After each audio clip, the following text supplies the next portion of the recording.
Okay, I'm going to talk about sacrifice. So, the Lord asked Abraham to sacrifice his loved son, Isaac.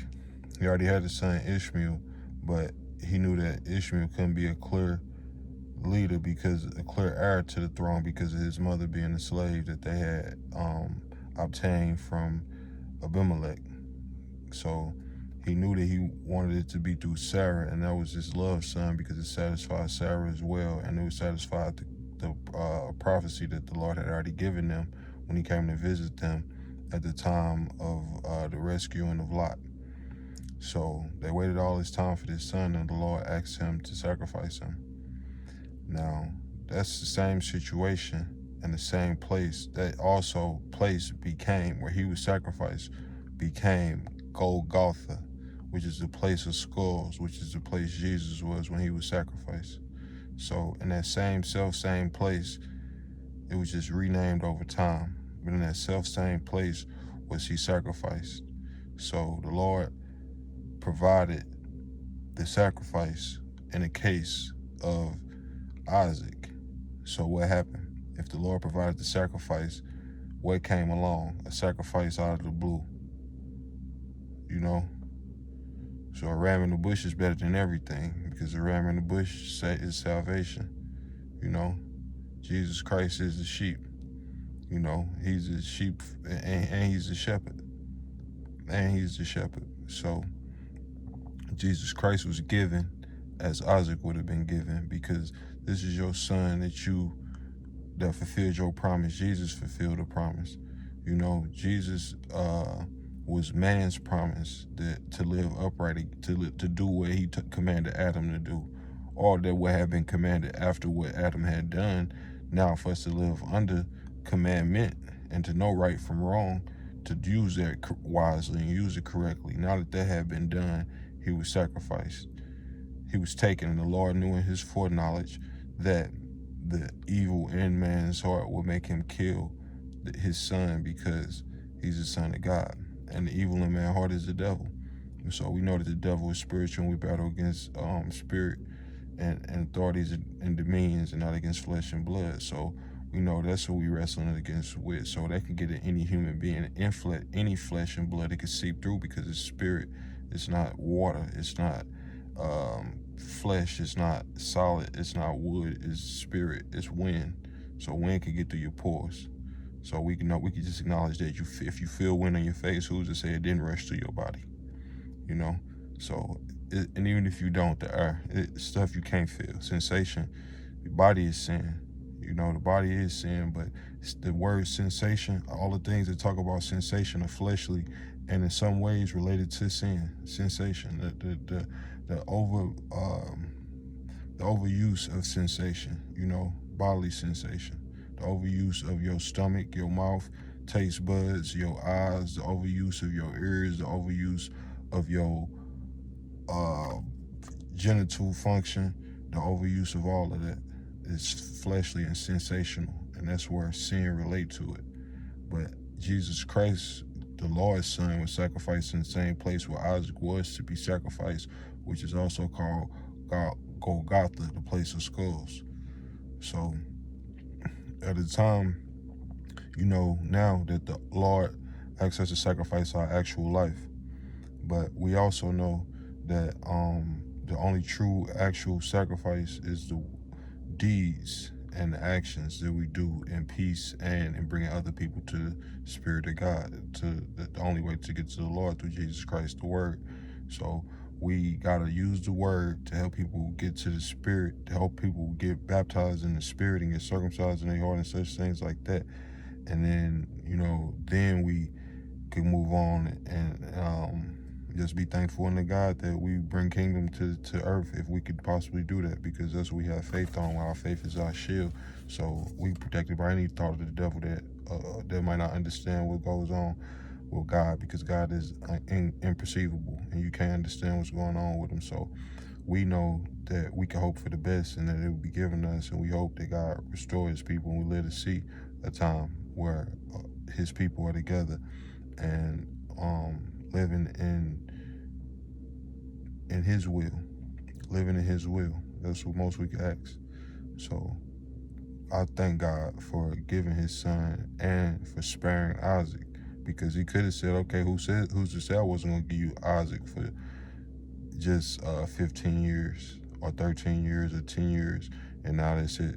Because of what you did, we all are fall short and need the grace.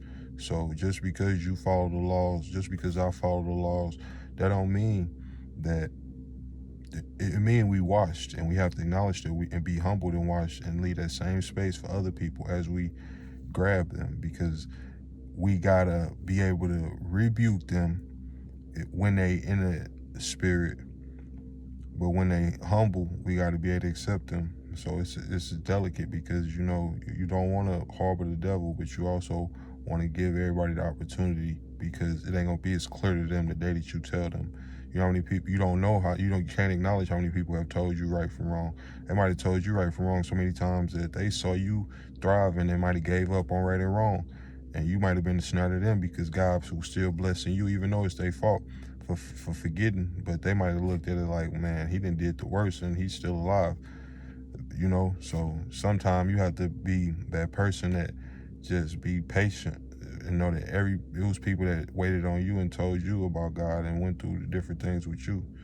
And then you got to be patient to know there's people that know more, and God has blessed them to know a plethora of things for the benefit of his community. And when I say plethora, I'm just saying he might have just had them in diverse or all various different subjects of the Lord, or different chapters of the book, so he could be able to tell you. So when you see somebody like that, you be humble to them and listen to what he got to say. And once you can verify it, because you should know the word well enough for yourself to be able to verify it. And it shouldn't be a thing of, well, let's be technical. There's no technicality in the Lord, and it's a high sin to argue about the word of the Lord, because we got to ask for the Spirit of the Lord to present Himself in who He may, or in whatever form He may, to settle that dispute, so we can carry on, because we're supposed to be dealing with how we carrying ourselves. So even though it's very important, we still to have like discussions. We still are if we come to disagreements in the word, we need to have the Lord to settle that, and so we can move on, because we all need to understand and not have a misunderstanding of how we should be carrying ourselves. So I listen to my elders. I listen to people who know more about the Bible than me. I respect everybody else who I heard teaching the message. I thank God for them, because without them I couldn't confirm the things that I went through are true, because we all share a journey that He provides us on an astronomical, not astronomical, that's the wrong word, on a spiritual level, on a large scale, on a spiritual level in abundance, where we haven't raised our consciousness to dwell in yet with God, in purity with God. So that's the real truth, that we got to separate ourselves and sanctify ourselves we separate and sanctify ourselves from impurity. And that's the purpose of the world, was for the righteous to have this world. The purpose for this world is for the righteous, but to prove ourselves righteous existed unrighteous. So God created this world and said, I'm gonna create righteous people and justify to anybody who's a naysayer that they deserve it, because they're gonna get the opportunity to earn it. Therefore, boom, wow, it's earned. So now it's earned. That's the whole purpose, that we deal with unrighteousness, and even the unrighteous become righteous, because we were once unrighteous, right? So what if the world had ended, or we had met our death at the time we were unrighteous? Then we wouldn't have had the opportunity to be the righteous. So God foresaw who would be righteous, who would come back, even if today we erred, or if you erred, and nobody is immune from erring. You know what I'm saying? I know that some people in their destiny, God know that they're not going to err, but I'm saying we don't know. So it's up to us to keep ourselves, guard our gates, eye gates, ear gates, mouth gates, things we say, things we take in, that we eat, things that come out of our gates when we talk, things that we hear, things that we listen to, things that we watch. Those are gates that we need to, pay attention to and keep guard over and maintain a holiness with God. But God is everlasting, abundant, eternal, and He exists. The Lord exists. And I thank God for my existence. I thank God for bringing me from the bottom to the top, to the bottom to the top. And He told me I could be wherever I want to be. And I want to be wherever he want me to be. And I would have sacrificed my life a long time ago for the Lord, you know. And I made a commitment. People make vows. I made a vow that no one probably has ever made in their life. You know what I mean? Jesus probably made that same vow, I'm sure. Another man, and then now that I think about it, I'm not perfect. I know some other men have felt in their heart that vow, but I'm not even going to pronounce that vow in front of nobody because it's a vow unto God. But it was very sincere and it was very delicate, and it was a long, long time ago. And I was in my early 20s, if I was in my early 20s at that time, you know. And that was, and you know, this is coming from a man that years ago. So I can tell you this, that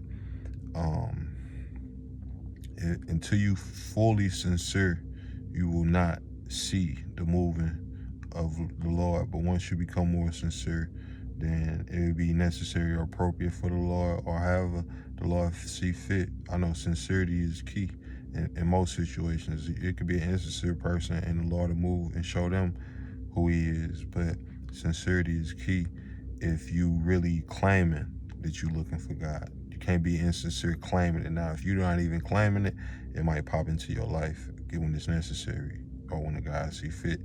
But, you know, when you claiming that you're seeking God, then truly be sincere and you'll find him 100%.